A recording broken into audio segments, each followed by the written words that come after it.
สวัสดีทุกๆคนด้วยนะครับในคลิปนี้ผมจะมาไขข้อสงสัยนะครับในเรื่องของการส่งต่อนะครับของอินดีมนะครับซึ่งหลายๆคนเนี่ยสอบถามเข้ามาเยอะมากๆเลยนะครับว่า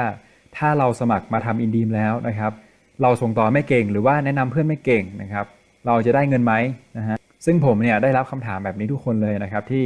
ทักเข้ามาถามในไลน์ของผมนะครับคำตอบก็คือนะครับถ้าเราสมัครมาทำอินดีมแล้วเราส่งต่อไม่เก่งหรือว่าไม่สามารถหาคนส่งต่อได้นะครับคำตอบคือได้เงินครับ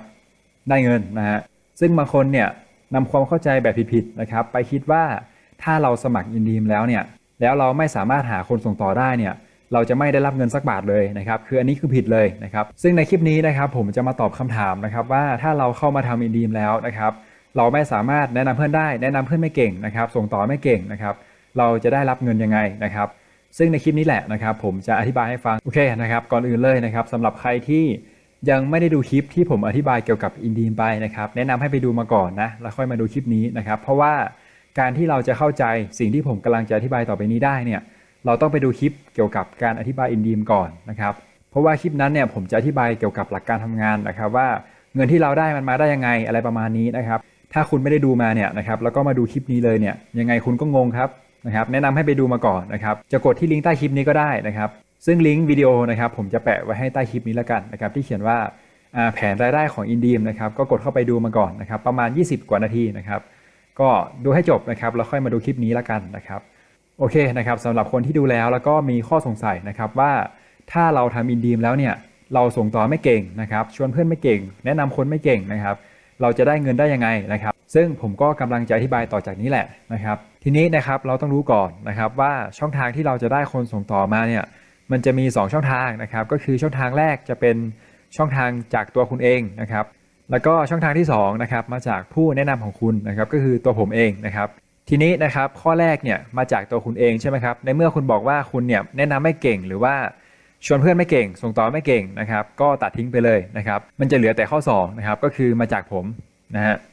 ดังนั้นนะครับไอ้ข้อ2นี่แหละจะเป็นคำตอบของคลิปนี้นะครับหมายความว่าไงนะครับหมายความว่าถ้าคุณเนี่ยเข้ามาทำอินดีมนะครับแล้วคุณเนี่ยส่งต่อไม่ได้เลยอันนี้ไม่ใช่ปัญหานะครับขอแค่คุณเข้ามาทำอินดีมแล้วก็มาอยู่ทีมเดียวกับผมก็พอนะครับ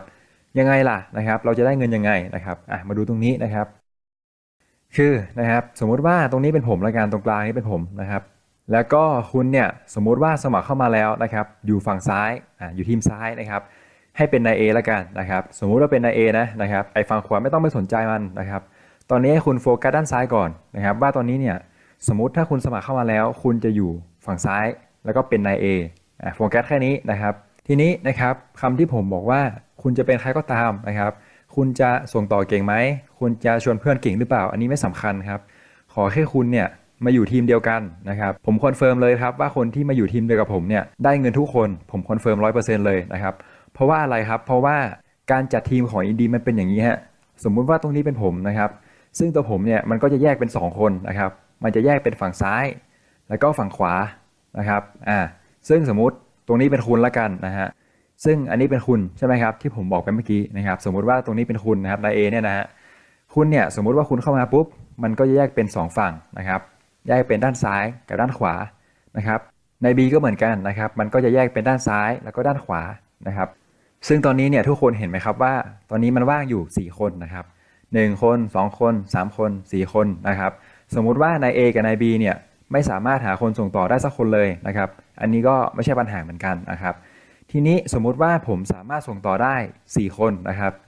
สมมุติตอนนี้นะครับผมสามารถส่งต่อได้4คนนะครับคนแรกนะครับผมก็จะเอามาวางตรงนี้ฮะปึ๊บ1คนแรกนะครับคนที่2นะครับผมก็จะเอามาวางตรงนี้ปึ๊บคนที่2คนที่3คนที่4ผมก็จะมาวางตรงนี้เหมือนกันนะครับซึ่ง4คนนี้นะครับที่ได้มาจากผม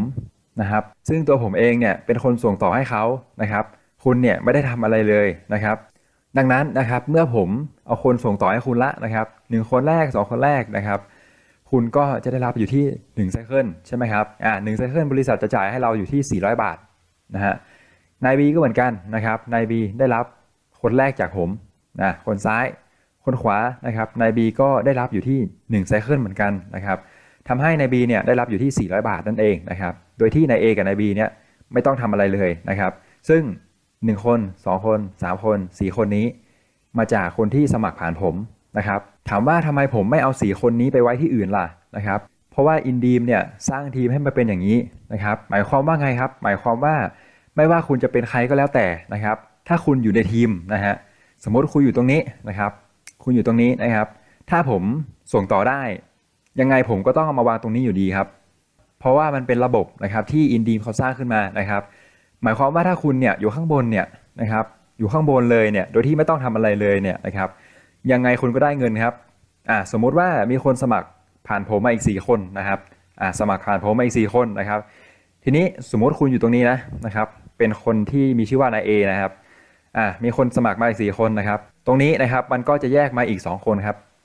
นะครับคนนี้เหมือนกันมันก็จะแยกมาอีก2คนนะครับทีนี้นะครับผมก็เอาคนที่สมัครผ่านผมเนี่ยทั้ง4คนเนี่ยมาต่อตรงนี้นะฮะ1คน2คน3คน4คนนะครับเห็นไหมครับว่านาย A เนี่ยหรือว่าคุณเนี่ยถ้าสมัครเข้ามาเป็นทีมเดียวกับผมเนี่ยคุณอยู่เฉยๆเนี่ยยังไงคุณก็ได้เงินครับนะฮะ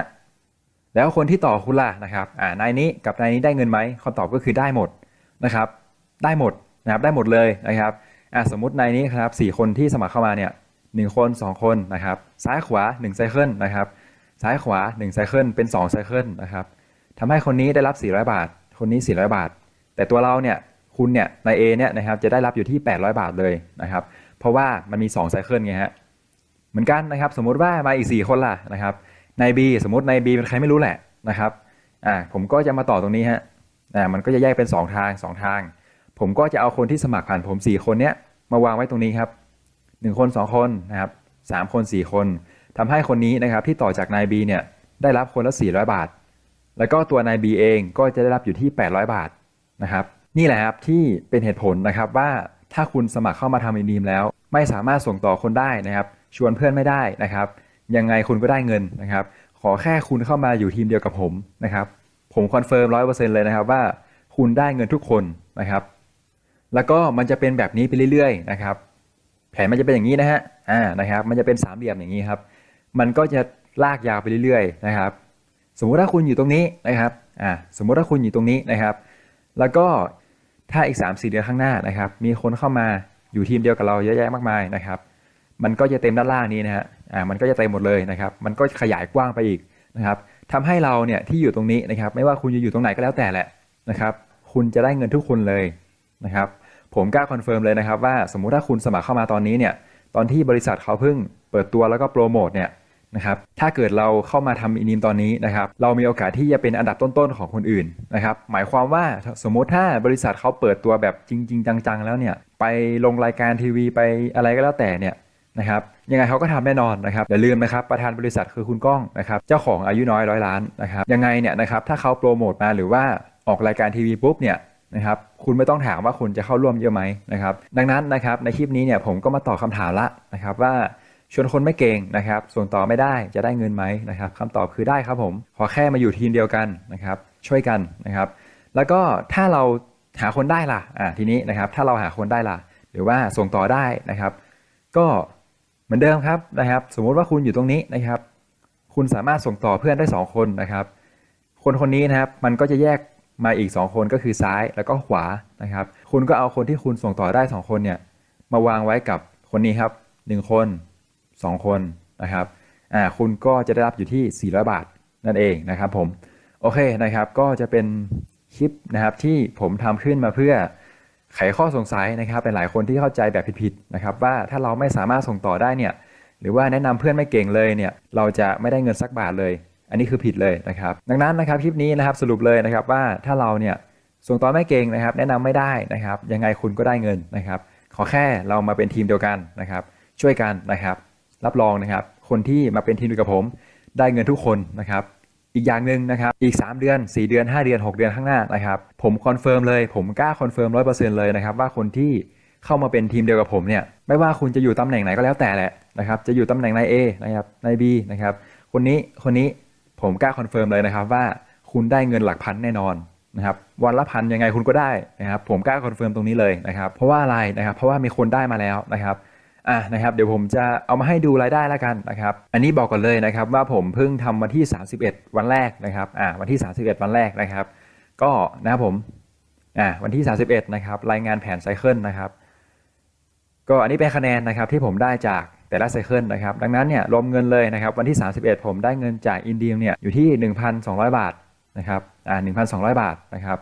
ประมาณนี้นะครับผมถามว่าคนที่ต่อผมล่ะนะครับก็ได้ประมาณ800นะครับคนละ800แล้วก็ต่อจากนั้นก็ได้ประมาณ400นะครับเอาเป็นว่าเลยนะครับใครที่เข้ามาอยู่ทีมเดียวกับผมนะครับคุณได้เงินทุกคนแน่นอนนะครับแล้วก็ขอต่อคำถามอีกคำถามหนึ่งนะครับ ถามว่าอันนี้เป็นระบบเครือข่ายใช่ไหมนะครับคำตอบก็คือคล้ายๆนะครับแต่ว่าระบบจริงๆเลยนะครับของระบบการตลาดที่เขาเรียกในการตลาดในแนวการตลาดเนี่ยนะครับในวงการตลาดที่เขาเรียกกันก็คือระบบ Social Enterprise นะครับเป็นการส่งต่อผู้บริโภคนะครับแต่ถ้าเป็นระบบเครือข่ายเนี่ยมันจะเป็นแบบอีกรูปแบบหนึ่งนะครับมันคล้ายๆกันนั่นแหละนะครับแต่ว่าอันนี้มันถูกกฎหมายนะครับจดทะเบียนเรียบร้อยแล้วนะครับไม่ติดคุกแน่นอนนะครับคอนเฟิร์ม100%เลยครับผมโอเคนะครับก็ประมาณนี้ละกัน นะครับก็น่าจะตอบข้อสงสัยทุกคนนะครับใครที่สนใจเนี่ยวิธีการสมัครอยู่ใต้คลิปนี้นะครับที่ผมเขียนว่าสมัครอินดีมนะครับก็ลองเข้าไปทำตามดูนะครับหรือว่าถ้ายังไม่แน่ใจเนี่ยก็นะครับสามารถติดต่อผมเข้ามาก่อนได้นะครับเข้ามาสอบถามข้อมูลเพิ่มเติมก่อนได้นะครับผมจะทิ้ง ID Line ไว้ตรงนี้นะครับตรงนี้ก็ทักมานะครับว่าเป็นยังไงอะไรยังไงบ้างนะครับเดี๋ยวผมจะให้ข้อมูลเพิ่มเติมอีกทีนึงแล้วกันนะครับโอเคนะครับสำหรับคลิปนี้นะครับก็ขอบคุณทุกคนด้วยนะครับที่ฟังจนจบนะครับยังไงเนี่ยถ้าชอบคลิปนี้ก็กดไลค์ผมด้วยนะครับแล้วก็อย่าลืมกดติดตามนะครับกด Subscribe แล้วก็กดปุ่มกระดิ่งการแจ้งเตือนนะครับเพื่อรับการแจ้งเตือนใหม่ๆที่ผมกำลังจะอัปโหลดลงในครั้งหน้าด้วยนั่นเองนะครับก็สำหรับคลิปนี้นะครับสวัสดีครับ